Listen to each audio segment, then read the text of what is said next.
Guys, musta na kayo ulit? Ito guys, magluluto tayo ngayon ng beef. Ito po ay kalahating kilong beef, fresh yan. Tapos ito yung ating ingredients, yung isang whole of onion. Yan, ginayat ko na rin siya. Tapos luya, yan lang ang aking ingredients guys. Tapos yung ating broccoli. Yan, magluluto tayo ngayon ng ating pananghaliang ulam. Ayan guys, let's start to cook to my tiny kitchen. Ayan, ayan guys. Wait lang natin at sisindihan natin ang ating napakalumang kalan. This guys, tong kalan na to. Long time na tong kalan na to guys. Nung andito pa si ate, hindi pa nag-asawa si ate, nandito na to. Ilang taon na to sa akin. How many years I am here now since basta mahigit na to ay kulang-kulang na to guys, kulang-kulang 17 years na to. Maano pa rin siya, tawag nito, maayos pa naman siya, hindi pa naman gaanong kulang lang sa kunting tawag nito, kunting linis. So, let's do it sa ating pagluluto. Wait lang guys. Ayan, let's start. Sindihan na natin guys. Ang mahirap lang ito, disindi talaga itong kalan na to. Pero mas matitigas, mas maganda. At saka more secure. Pag ang kalan natin is the lighter. Ganon. Ayan, mega love shout out sa inyong lahat guys. Don't mind the, ganyan talaga. Kusina ang nag-iisang ako. Ganon. Ayan guys, magluluto tayo ngayon ng ating lunch for today kasi off ko ngayon, tapos tomorrow na naman, pasok na naman tayo. After that 5 days na wala tayong pasok, pero still going on pa rin ang ating hanap buhay. Okay. Always guys, pag nagluluto ako is naglalagay ako talaga ng olive oil. Hindi siya yung pang cooking oil na yung yung yellow. Pang fry ko lang ito. Pero pagka nagluluto ako ng aking pagkain, I always use olive oil. So, maglagay tayo ng konting olive oil para panggisa natin sa sa mga ingredients natin. Ayan. Ito guys, kudos sa mga nagluluto dyan or cook dyan or chef dyan. I'm not a chef. Nagluluto lang ako kusa ng aking sariling pagkain. Kaya hindi po ako chef. Ayan. Always gawin ko ngayon guys is ilagay ko muna yung luya. Para gusto ko kasi yung luya, yung naaamoy ko talaga yung bango niya. Yung nararamdaman ko yung lasa pagka kinain ko na yung yung ulam ko. Ganun. Kasi baka siya, hindi ko na siya binold kasi fresh from the supermarket.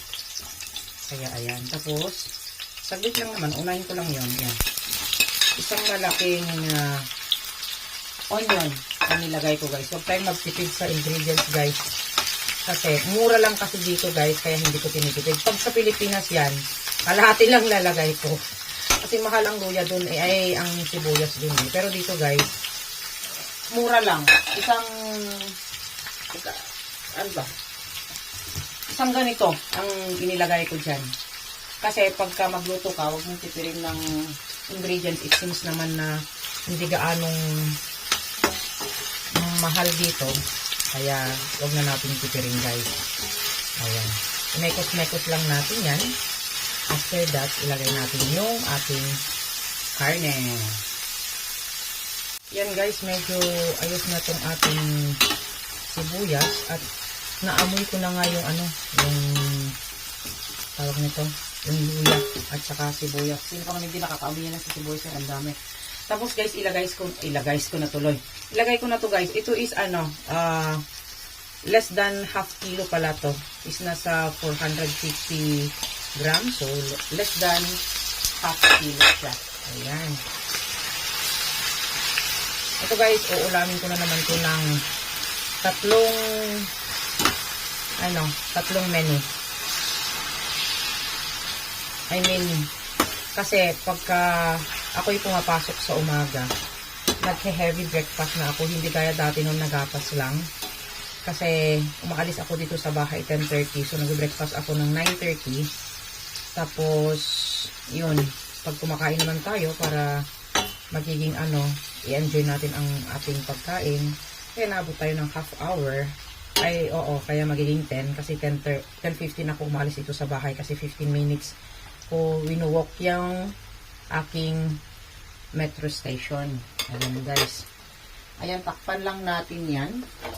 Para, kumulo siya. Afterwards, ilalagay din natin ng ibang ingredients. Ayan guys, tignan natin kung anong sabi. Ayan, kumulo na siya. Ayan. Ito ang gusto ko sa baka guys. It produce its own water. Ito guys, hindi ko siya lalagyan ng tubig pag niluto ko yung broccoli.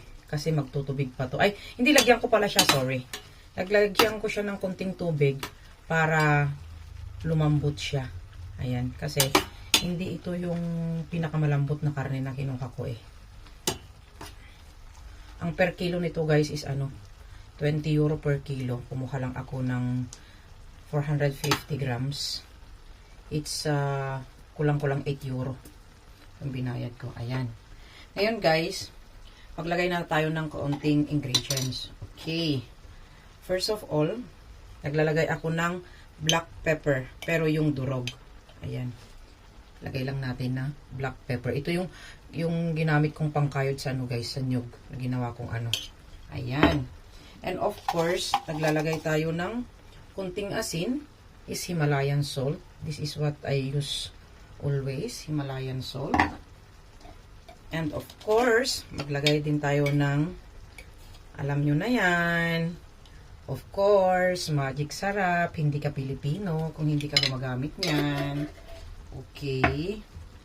And then, lagyan din natin ng konting soya sauce, guys. Konti lang. Yung lang ba. And, maglagay din ako ng kakaunting oyster sauce. Ayan. Kaunti lang. Yung parang pampalasa lang kasi hindi naman adobo to guys eh. Kaso nga lang nilagyan ko lang ng ganyan para pampalasa lang ba. Ayan. Ayan. Tapos mekos-mekos natin. Mekos and mekos and mekos. Namiss ko ang magluto-luto, mag-vlog-vlog na naman ng luto kasi ngayon may time tayo. Kasi nung nakaraan super duper pagod tayo guys sa nakaraang 3 months kasi nandyan lahat yung amo. Hindi